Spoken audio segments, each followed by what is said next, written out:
I want to talk a little bit about the biggest pain in the butt for us in sales, and that is objections, okay? Dealing with objections. This is also probably the single biggest misinformation pool in all of sales in all of the world. I mean, literally most of the training out there around how to, especially if the word overcome is used, is complete garbage. We don't overcome objections. You're not overcoming objections. This is not the UFC, okay? You're not beating anybody into submission. In this garbage of like tricking people, the little mind game stuff, it's garbage. Your prospects were, most of them, well, half of them, were born at night, but they weren't born last night, okay? So all of this clever crap that's floating around the internet on how to overcome objections is just that. It's clever crap. And being clever, it's cool. It doesn't make you any money. So I want to just really quickly, guys, I want to just run through the 8 steps for handling complaints and objections. And you're not going to get your black belt in this through this quick run through, but you all on the live have portal access. Please go back through the course on handling complaints and objections, but I'm just going to remind you, and if you haven't been through the course yet, shameless plug, get into your objections course in eastonuniversity.com. This will absolutely change your freaking life. This is one of those things like closing where this is not isolated. Objections are not isolated to your professional life. They happen in your personal life all the time, right? And if you're in a romantic relationship with somebody, you know what I'm talking about, okay? First thing I want to tell you before we jump through the 8 steps, 90%, okay? I'm the only person in sales that has ever talked about this, ever. It's crazy. 90% of the things that you're facing in your career and in your personal life that you think is an objection and you need to try and overcome it, it's not. It's a freaking complaint. People are whiners, people are criers, people complain. And in the business world, there's people that have to complain for a living, right? Because they need to add value. They want to show that they were listening. They want to show that they looked at the contract or the RFP or the RFQ. So they're going to have what you think is an objection, but it's really just a complaint. I don't like the pricing. I don't like the terms on this. I don't want to eat at Chipotle again for dinner. People freaking complain by nature. You guys need to realize that. 90% of the things that you're trying to overcome, which you shouldn't be getting in fights, are just complaints. Okay? So step number 1, we're going to go through the 8 steps right now. Now that you know that 90% of the stuff, both in your personal life and in your professional life, is just a complaint, it's not an objection. It doesn't mean they're not going to do the deal, and it doesn't mean that we're not eating at Chipotle. It just means that they're going to complain about it. You don't need to be right on every aspect of your life and of your career. You don't need to win people over on every single issue. You need to get them to do the thing that you need to get them to do in order to eat dinner at Chipotle and sign this damn agreement so that we can get the software in place, or we can move their stuff logistically, or we can be their new advertising campaign, whatever it is. You don't need to win them over on every single little bit, bite, blinking light, or spicy sauce. Guac's extra. I don't got to win you over on that, okay? So number 1, 90% of the stuff, it don't mean they're not going to do it. It's just a complaint. So step number 1, treat everything as a complaint. What I mean by that, guys, is don't get pissed off. Don't get upset. In your head, just be like, it's just a complaint. It's just a complaint, right?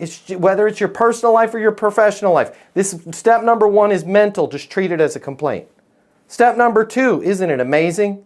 This ain't great for sales books, and it's not catchy or clever, right? Catchy or clever would be like, oh, come on. You know you want it. Like, this is gross. Just agree with the complaint and move forward, right? Like, let's say I was trying to sell somebody a brownstone in, I don't know, some city, and it had some steps walking up to the front door. And the person went, I don't like steps. A dumb, you know what, would try and win every argument. Oh, come on, these steps are great. These steps were built in 1896. This is a historical building. And you know, steps are actually good because they get you. You try and win them over on everything. Just treat it as a complaint. It's a complaint about steps. Agree and move forward. Man, I don't like steps. I don't like steps either. Come on, let's head on up the stairs and check out the brownstone. Right? Just agree and move forward. Man, I wish this thing was R246 compliant. Yeah, me too. Let's jump on into the user interface. Right? You don't need to win. By the way, this brings me to some complete crap out there in sales coaching. If you ever hear these two dangerous words together, run. Because this is a time bomb that will, boom, blow you up. Anytime somebody ever tells you, isolate the objection, that is complete garbage. Run away from the idea of isolating the objection. Why? 90% of the stuff that we're facing is what? A complaint. What happens when you isolate a complaint? Let me tell you what happens. You turn it into two things. One, an actual bona fide objection, and two, an argument. Just agree and move forward. Okay? So treat everything as a complaint. Man, I can't believe you guys aren't R246 compliant or whatever it is, right? I can't believe it, you know, that you guys don't have a user interface that's your own native app. Whatever it is. I hear you. I get it. Does it make sense to get this in place so we can get it in the field? Yeah, it does. You'll know, just step 2, I already solved it, right? Yeah, it does. Come on, let's head on up the stairs. Okay.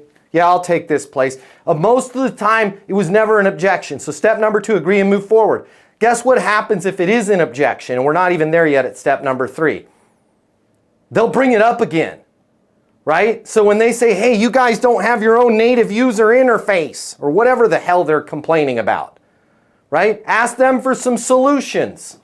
Don't start arguing with them. Totally get it. What are some of your thoughts? Well, I mean, it's not ideal that it's not a native user interface, but I guess we can just access it from, you know, our handsets on the with web access. I wish it was a user interface. Totally understand. Does it make sense to get this in front of your people so they can start filing claims out there in the field? Yeah, it does. Every other sales coach in the world will teach you how to argue. Okay? I'm a black belt in jiu-jitsu. I've spent a minute or two fighting other people. One thing that I see, there's another guy that spends a lot of time, Derek's in the house, fighting other people. Anybody that spends a lot of time fighting other people will tell you this. The best fight ever is no fight at all, right? Like people always tell me, oh man, you're in jiu-jitsu. Where's the best place to be? If I'm in a bar and somebody's right in my face, where's the best place to be? I'm like, home in bed, right? Home in freaking bed, right? I'm all good. Right? I'm going to keep my hands up just in case, but I'm just going to leave. I'm not going to fight you. Ask them for a solution, guys. You don't need to get in these fights. People will solve their own problems. It's amazing if you give them a chance. Right? I don't want to eat Chipotle again for dinner. Totally get it. What are some of your thoughts? Well, shoot, I mean, I don't know, and there's no time to make reservations, and I'm just really hungry. Let's just go eat at Chipotle. It's a great idea. Right? People will solve their own problems. Okay? Let's say you ask them for solutions and they're like, I don't have any. Step number 4, show commitment. Right? And Derek will appreciate this. We got a lot of Brazilian people in jiu-jitsu, and back where I was at my old place, there's a lot of people came up there for the altitude for their fight camps. They didn't speak any English. Right? They either spoke Russian or Portuguese. Tudo bem. Right? And we'd slap hands, we called it rolling to train. You go bump, bump, and you smack hands. I would show commitment to a solution with these professional fighters with their ears messed up, and they'd slap hands with me getting ready to take my head off, and I need this general area for my work. So I would go, friends? Every time before we rolled, I would go, friends? And they go, who's that guy? That guy, Matt, he a funny guy. He a funny guy. And they would take it easy on me, right? Your way of going, friends, if you ask them for a solution and they say, man, I don't know, I can't figure it out. We really need this to be in a native app. Let's show commitment to a solution. I have no doubt we'll figure it out. right? I have no doubt. I'm sure we'll figure it out. You'll find that when you're being friends with them and you say things like, I'm sure we'll figure it out, that a lot of times they go, it's not that big of a deal. It's, and they deflate, because now instead of me going, you don't need a native app, right? And having an argument, which I'm not going to have, I'm sure we'll figure it out. If it's important to you, it's important to me. I have no doubt we'll figure this out. A lot of times they see now that we're both looking at the problem together, and they'll be like, oh, okay. And they'll probably have an idea. It becomes collaborative. All right, once you've shown commitment to a solution, now you've earned the right to offer a solution. We don't have a native app, but what a lot of people do, there's a certain web, we can build this. It's a special little call. It feels like a native app, looks like a native app, smells like a native app on their handset. They're not even going to know the difference, but it's essentially just a web page. Right? Does that match what you needed? What people do though, guys, is the minute we hear a complaint, you guys don't have a native app. We jump right to where? The solution. That doesn't work in business, and it doesn't work in your personal life either. If you're married, try that one out. Being the person with the quick solutions. Right? Quick solutions avail nothing. This is why you need to slow down. Step number 1, treat it as a complaint. Agree with the complaint, move forward. Ask them for solutions. Right? If they don't have any, show commitment. Hey, I'm sure we'll figure this out. Now you can suggest a solution. Okay? Let's say, by the way, you've solved 90% of your objections already in these steps. But let's say they're like, I don't want that solution. I don't want to do it in this. We got to have the native app. They're just real hangry. They haven't had a Snickers bar. Right? You've offered a solution. They don't want to do it. You've asked them for solutions. They don't have any ideas. This deal's in the toilet. No, it's not. Right? If you've gone this far, jump to step 6. Ask them if it's stopping them from moving forward. Hey, I just want to be clear on something here, Stacy. Is the fact that we're going to need to bring multiple trucks instead of the one long truck, is that stopping you from having us move the warehouse for you?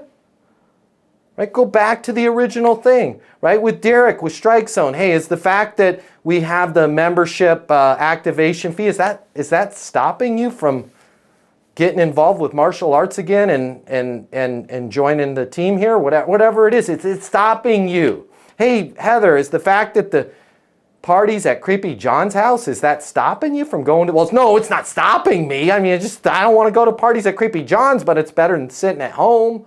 When you ask people if it's stopping them, you'll be shocked at how often they'll go, no, I'm just not happy about it. Right? Again, people don't need to be happy to do stuff, guys. Okay? If they say, yeah, that's stopping me, ask them if it's the only thing that's stopping them. Then use all things being equal. Let's say we had a native app, right? Let's say, Larry, let's say I could give you a native app, right? So your people are now using the interface out there in the field in your own white labeled native app, which I want to be crystal clear. We don't have that. I'm not in charge of development. I don't know where it's at on the roadmap, if it's on the roadmap. So crystal clear, I can't give you a native app, but let's say I could. Let's say you now had a native app. Would it make sense to use our reporting feature? Absolutely. Why? Right? This is where you guys got to have a sword and shield nearby you at all times so you can write stuff down. Why? Well, because you'd have a native app. Got it. Write it down. Native app. Why else? Well, I do like your user interface. Awesome. What is it about the user interface that you like? Well, even though it's not in a native app, you guys do file transfer better than anybody else. Remind me again why that was important to you. Because it saves our people an hour every day on the file transfer. Why else? I really like the reputation that your company has. What is it about the reputation? I mean, you guys, your service is awesome. I mean, I just really love that native app. Why else? Oh, you guys actually integrate with State Farm, and we're a CRM with State Farm, and that makes that program a lot easier for you. Cool. How much business are you doing with State Farm every year? We're doing about $3 million with State Farm. How much more could you be doing if you had the better interface? I mean, we'd like to get to $6 million. Got it. Why else? That's pretty much it. That's all you have to do. Listen, and I wrote it down with chicken scratch because I was going fast. Listen, I can't give you the native app. Okay, but in order to deal with somebody, you're not going to have the user interface you like. Even though we're doing a web, you like the way it interfaces. You're not going to have this file transfer, so your people are going to be spending an extra hour every day. You're not going to have the support and the reputation of the company and the ability. And you're not going to have that relationship with State Farm that's going to put you in that position to go from 3 million to 6 million. Knowing all that in order to have a native app or wait around for a native app, you're not going to have the relationship with State Farm. You're not going to have a great company to work with. You're not going to have the file transfer you want. You're not going to have the interface that you've seen that you do like. Does it make sense to put this out in the field with people? Right? Yeah, it does. Right? Let's say they say no. No. Right? Like, well, use a net outcome statement. Hey, I will be here, right, when you need to make sure that you've got the relationship with State Farm. Go through the stuff that they said that you have that you like. You guys, I just scratched the surface on this. I keyed it. He keyed it. There's a scratch on the door. I just scratched the surface on objections. Okay? It was like 15 minutes. You guys need to go into the portal and go through the whole damn class. Because if you don't get skillful on this, your life becomes a lot more difficult. I'm not saying you're not going to close deals. It's going to take a lot more time. It's going to take a lot more effort. It's going to take a lot more discounts. It's going to take a lot more headaches and heartaches. And you're going to think that your company sucks, that your product sucks, that your pricing sucks, that you suck. You don't suck. You're awesome. It's people suck. We complain. We're nasty little bastards sometimes. It has nothing to do with our product, our pricing, our territory, the economy. It's just human nature, okay? It's not a bunch of John Lennons walking around being like, oh, this is great. Love is love, brother. People are nasty. People are mean. People like to complain. Learn how to skillfully deal with those people, and you'll make a lot more money. Hey, if you like this video, I'm going to get you closing more deals. I'm going to give you my closing mini masterclass, normally $300. Click the link here or in my bio. I will pick up all the costs for you. It's on me. Click the link. Let's get you closing.